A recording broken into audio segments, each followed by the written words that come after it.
I'm going to remove all your excuses. There's a story behind that. This is your daily message from Chad number 689 to upgrade your mental game today by telling yourself a better story. Because the most important story you hear is the story you tell yourself. This message is dedicated to Mike Moore on his birthday. Happy birthday, Mike. On a rainy July day, Paul played outside, then became sick with a fever, headache, and neck pain. His mother, aware of the polio epidemic, suspected the disease. The year was 1952, and this is the story of 6-year-old Paul Alexander. Within days, he was unable to move, speak, or swallow, paralyzed from the neck down. His parents rushed him to Parkland Hospital in Dallas, which was overwhelmed with polio patients.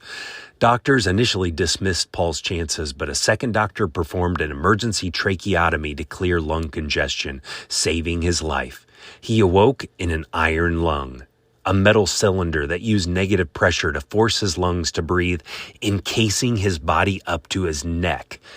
The tracheotomy temporarily silenced his voice, and he was surrounded by other children in similar iron lungs, many of whom died.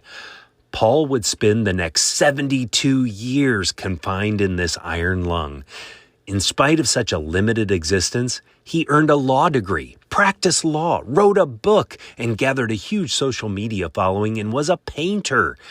Through all this, he maintained a positive attitude. I watched an interview in which he was asked how he could survive almost 8 decades confined in an iron lung, and he said, "I believe a positive attitude is everything." Think about all he accomplished with this limited mobility. You have a far greater capacity and ability than he did. What's your excuse now?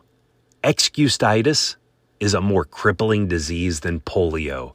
The most crippling symptom of failure is excuses. Email me your story of breaking the habit of excuses to fromchadsmith@gmail.com.